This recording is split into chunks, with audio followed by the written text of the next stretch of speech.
Have you ever noticed how some people can get under your skin in seconds? How a simple phrase can ruin your entire day? Why do we give others so much power over us? It's as if we were puppets and anyone could pull our strings at any moment. The truth is, there's an ancient secret, a wisdom that few people know. It's the art of becoming untouchable. I'm not talking about coldness or indifference, but about real freedom that few people ever experience. A way of living where you're no longer held hostage by other people's emotions, opinions, or behaviors. Alan Watts taught something revolutionary about this, and today you're going to discover how to never again be held hostage by other people's provocations, criticisms, or behaviors. Get ready, because your life is about to change completely. You're going to learn to be like a rock in the middle of the ocean. The waves can crash with force, but the rock remains firm and untouched. The first thing you need to understand is this: nobody really bothers you. Sounds strange? Think about it with me. The annoyance doesn't come from the person or the situation. It's born from your reaction. It's as if you were a house and the problem wasn't who knocks on the door, but rather deciding whether to open it or not. Imagine two people hearing the same criticism. One gets furious for days, loses sleep, complains to everyone, feels their chest tight with anger. The other listens, takes a deep breath, maybe even smiles, and moves forward as if nothing had happened. The difference isn't in the words that were said, but in the internal choice each one made. One decided to get offended, the other decided to remain free. Psychological suffering begins at the exact moment when you hand over control of your inner peace to another person's behavior. It's like giving the key to your house to anyone who walks down the street. You wouldn't do that with your real house, so why do you do it with your mental house? Think about how this works in practice. Someone says something rude in the morning and you carry that bad feeling all day long. Your mood depends on how others treat you. Your self-esteem rises and falls according to the words you hear. You've handed over your power, your emotional autonomy, to people who might not even really care about you. This leads us to a fascinating discovery about human nature. Have you ever noticed that words from a stranger don't hurt as much as those from people close to you? A stranger can curse you out on the street and you don't even care much. You might even think, "What a weird person," and move on. But if it's your mother, your partner, a close friend, or a coworker, the same word can hurt for weeks. Why does this happen? Because unconsciously we give different weight to different people. It's as if we had a mental scale where some opinions weigh tons and others are light as feathers. The closer the person, the more weight they gain in our ego. But stop to think. Who decided that their opinion about you is more important than your own? We create a completely artificial mental hierarchy. The boss has more weight than the colleague. The father has more weight than the stranger. The childhood friend has more weight than the recent acquaintance. And so on. But this hierarchy only exists in our heads. In reality, they're all just opinions from other people who are living their own internal struggles. To not be bothered, you need to release the rigidity of self-image. When you cling to a fixed idea of how you should be seen, anything that contradicts that image becomes a mortal threat to the ego. It's like wearing clothes that are too tight. Any movement is uncomfortable. Any situation becomes a problem. Think of a person who sees themselves as very intelligent. If someone questions one of their opinions or points out an error, they get furious. Why? Because the criticism attacked their rigid self-image. Now imagine someone who accepts themselves as a human in constant learning. The same criticism might even be welcome, because it offers a chance to grow. There's an ancient story that illustrates this perfectly. A man went to a Buddhist monk and began insulting him with the worst possible words. Called him a liar, imposter, useless person. He talked about his appearance, his family, his life choices. The monk remained silent during the entire verbal attack, listening to everything with impressive calm. In the end, the man got irritated with the lack of reaction and asked why he didn't respond, didn't defend himself, didn't show anger. The monk looked into his eyes and responded with a simple question. "If I offer you a gift and you don't accept it, whose gift is it?" The man thought for a moment and said, "Yours, of course. If I don't accept it, it continues to be yours." The monk smiled with serenity. "Exactly. Your insults are like gifts I choose not to accept. They continue to be yours. They don't enter me. They don't become mine. They remain with you, who created them. Living like this is true freedom. The insults, the provocations, the malicious criticisms simply don't find anywhere to lodge inside you. It's like being waterproof in the middle of a storm. The rain falls violently, the wind blows hard, but you remain dry inside. The storm happens outside, not inside you. But you might be thinking, okay, I understand the theory, but how do I do this in practice? The answer lies in understanding where our freedom really lives. And here's the crucial point. True freedom isn't in controlling the world around us. That's impossible and frustrating. There will always be rude people, difficult situations, moments of tension. There will always be those who wake up in a bad mood, who project their frustrations onto others, who take pleasure in provoking conflicts. Trying to change the world or avoid all these people is a lost battle. Real freedom lies in your response. It's being able to consciously choose how to react to each situation. It's having the option to laugh instead of fight, to breathe deeply instead of explode, to move forward instead of dwelling. It's like having a remote control for your own emotional life. Imagine two people in traffic. One driver cuts off another. The first person curses, honks, turns red with anger, spends the rest of the day irritated, arrives home in a bad mood and takes it out on the family. The second person takes a deep breath, thinks everyone has their problems, and continues listening to music. Same situation, two completely different reactions. One chose suffering, the other chose peace. Speaking of dwelling, here's a mental trap that almost all of us fall into. You get bothered by someone in the morning and spend the entire day reliving the situation in your head.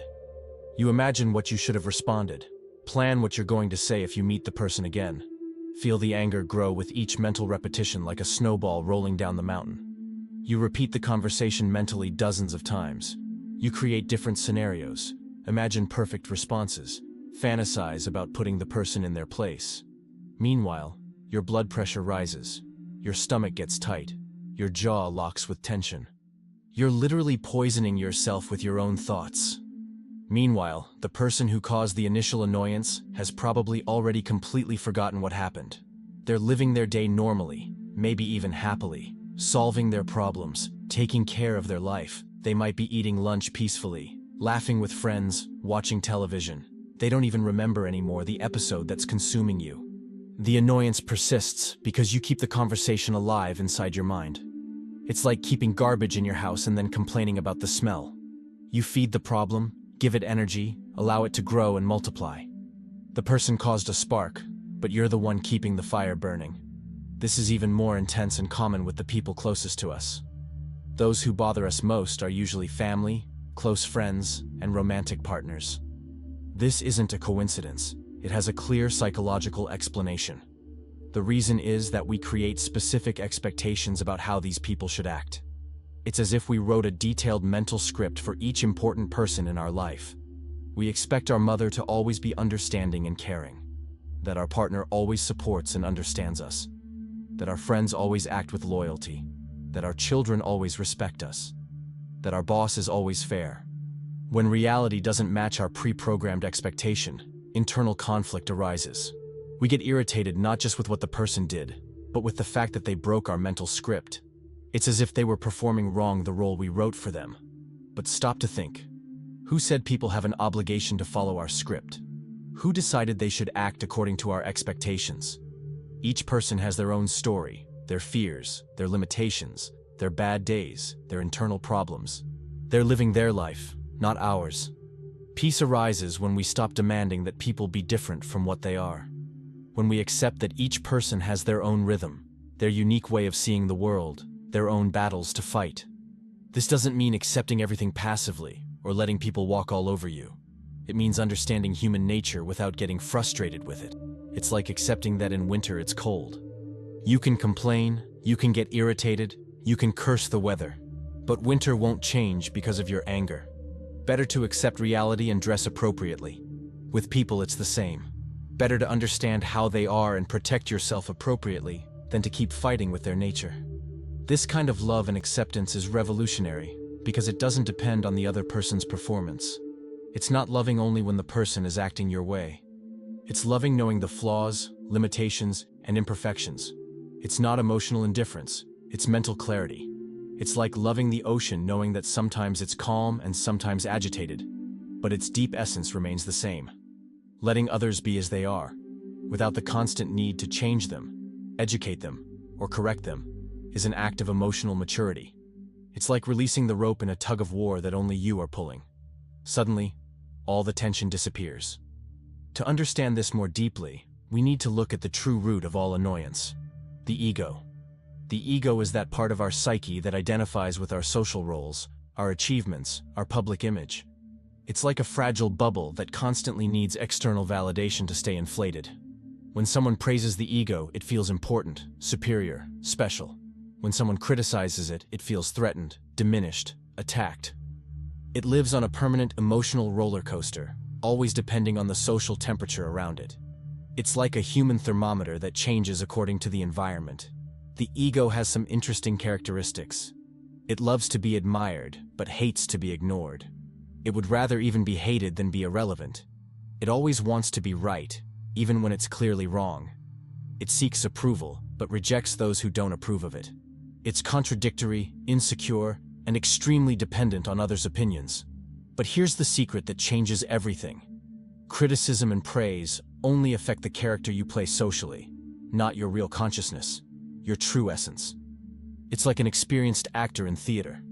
If the character he plays is insulted during the play, the actor doesn't take it personally. He knows the insult is directed at the role, not at the real person behind the mask. When you develop this perspective, something magical happens. You can observe your own ego's reactions with detachment. You see it get offended, get irritated, inflate or deflate, but you don't completely identify with these reactions. It's like watching a movie of your own life. The ego can get offended all it wants, but your true consciousness remains untouched, serene, observing everything with curiosity instead of suffering. It's like being in a transparent bubble. You see everything, hear everything, but nothing can really touch your deepest essence. This leads us to another fundamental point about the nature of offenses. Many insults and provocations reveal much more about who launches them than about who receives them. When someone is irritated, frustrated, insecure, or angry, they tend to project those dark feelings onto others, as an unconscious way of getting rid of internal discomfort. It's like a person with a headache who complains that the music is too loud. The problem isn't in the music, it's in their head. But it's easier to blame the external than to deal with the internal. This is how many malicious criticisms work. They're reflections of the internal pain of those who make them. If someone calls you ugly, they might be projecting their own insecurities about appearance. If they call you stupid, maybe they're feeling intellectually inferior. If they treat you with contempt, they might be struggling with feelings of inadequacy. It's like a dirty mirror that can only reflect its own dirt. If you accept these projections as truths about you, you're carrying a backpack that isn't yours. It's like picking up another person's emotional baggage and complaining that it's too heavy. Clarity lies in realizing that anger, envy, bitterness belong to those who express them, not to you who merely witnessed them. With this deep understanding, you can develop the ability to be at peace even in the middle of absolute chaos. Avoiding difficult people or isolating yourself from the world isn't true freedom. It's disguised fragility. It's like a plant that can only survive in a protected greenhouse. True strength is remaining centered even when everything around you is in total confusion. It's like being the eye of the hurricane, that point of absolute calm in the center of the most violent storm.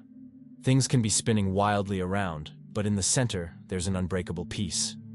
When someone attacks verbally, shouts, provokes, or tries to humiliate, the most common and automatic reaction is to return anger for anger, shout for shout, provocation for provocation. It seems natural, it seems fair, it seems necessary to defend our honor. But in reality, it's completely handing over control of the situation. It's as if the person lit a fire and you decided to throw yourself into it too. Instead of putting out the fire or simply walking away, you choose to burn yourself along with it. The result is that now there are two fires instead of one, two people suffering instead of one. Better to let the fire go out by itself for lack of fuel. Silence, a genuine smile, a calm and mature response can be infinitely more powerful than desperate screams. It confuses those who expected a fight, completely disarms the situation, and shows a maturity that impresses even observers. It's like throwing cold water on a pan of boiling oil. The result is immediate and dramatic. The temperature drops, the situation calms down, the conflict loses strength. Those who were ready for war suddenly have nothing to fight with. The ancient wisdom of Eastern philosophy teaches us to be like water in essence. Water is one of the most powerful substances on Earth, capable of crossing mountains and moving giant stones. But it doesn't resist, it flows. You can hit it with force, try to cut it with a sword, scream at it, but it doesn't get hurt.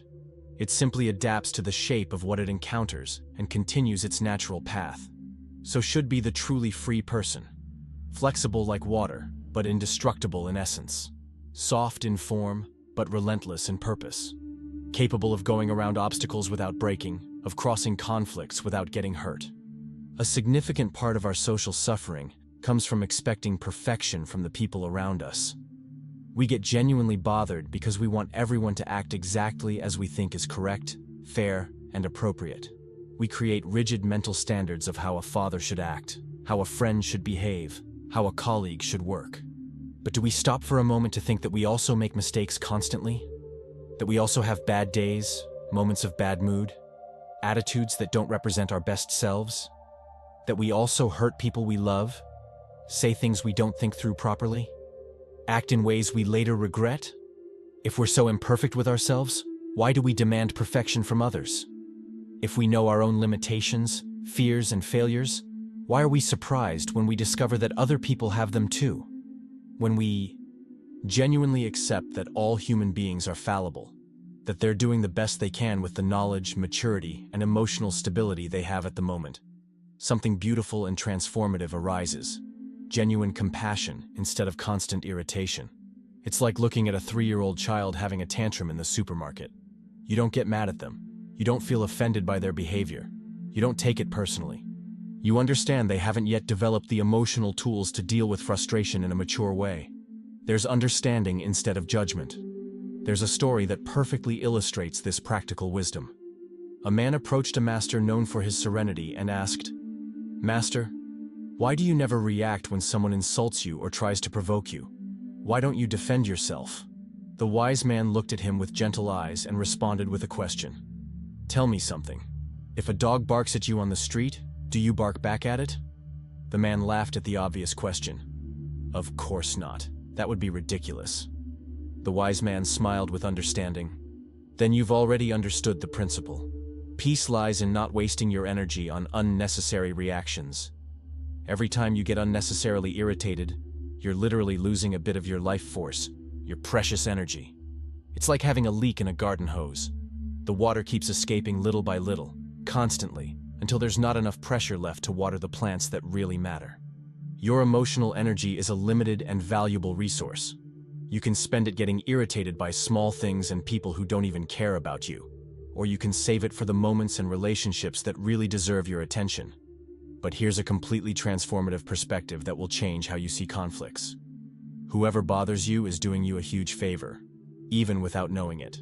They're showing you exactly where you still haven't conquered your complete inner freedom. Each irritation is like a treasure map that points to your remaining attachments, your hidden fragilities. It's a disguised teacher, teaching you where you still need to grow and strengthen yourself. If someone calls you ugly and you're furious for days, that reveals that maybe you're still too attached to physical appearance as a source of self-esteem. If they criticize your work and you collapse emotionally, maybe your identity depends too much on external professional approval. If they question your intelligence and you explode, it might be that your self-confidence is built on fragile foundations. Each sincere annoyance is a golden opportunity for self-knowledge and personal liberation. It's like getting an emotional X-ray that shows exactly where the broken bones in our psyche are. Being untouchable definitely doesn't mean being weak, passive, or omissive. There's an abysmal difference between being flexible and being loose, between being understanding and being a doormat.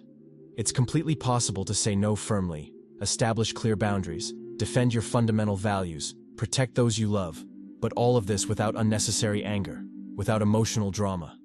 True strength is silent, firm, and stable like an ancient mountain. A mountain doesn't get irritated when strong wind blows against it. It doesn't get offended when rain falls persistently on it. It doesn't feel attacked when lightning strikes it. It remains there, solid, imposing, completely untouchable, but at the same time, welcoming the life that grows on its slopes. This is exactly the energy we want to cultivate in ourselves. Strong presence without unnecessary resistance. Absolute firmness without emotional rigidity. Like a tree that bends with strong wind but never breaks, because its roots are deep and its trunk is flexible. Inner peace has an almost magical characteristic. It's deeply contagious. One truly centered, calm, and balanced individual can soften an entire room full of anger, tension, and conflict. It's like lighting a strong candle in the middle of darkness. The light naturally drives away the darkness, effortlessly, without struggle, without needing to fight with the darkness. When you completely stop reacting to petty provocations, something fascinating happens in the environment around you. People begin to calm down too, almost automatically. It's as if your tranquility created an invisible magnetic field of peace that influences everyone around you. Those who are ready to fight, scream, and argue suddenly find nothing to fight with. It's like punching the air. There's no resistance, so the force of the attack dissipates by itself.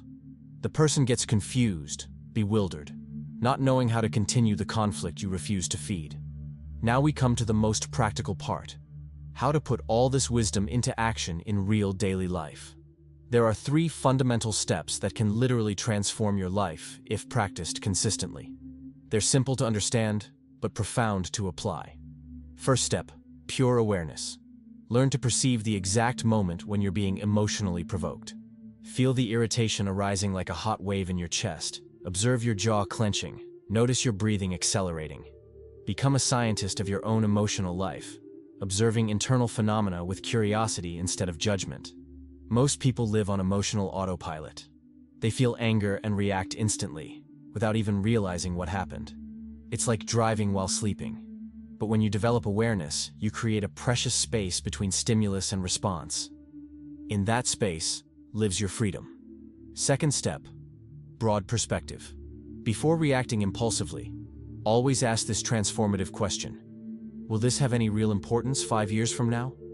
And if the answer is no, ask the second question: how about 5 months from now? In the vast majority of cases, the answer continues to be no. Why waste your precious energy, your mental peace, your emotional health on something that's completely temporary and irrelevant? It's like fighting over a place in the bathroom line during a 5-minute flight. Totally unnecessary. Third step: consciously let go. Don't allow other people's noise, negativity, and drama to contaminate your internal space. Imagine you're like a sacred Tibetan bell. When someone hits it, you can choose to vibrate with the sound or remain in absolute silence. The bell doesn't get irritated from being touched. It doesn't hold grudges against whoever touches it.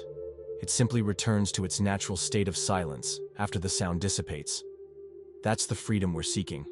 Practice these 3 sacred steps daily, in every possible situation. In chaotic traffic, in stressful work, at home with family, on toxic social media, in the bank line. Each challenging situation is a gym for your soul, a precious chance to exercise and strengthen your untouchability. It's like exercising a physical muscle. The more you use it consciously, the stronger and more resistant it becomes.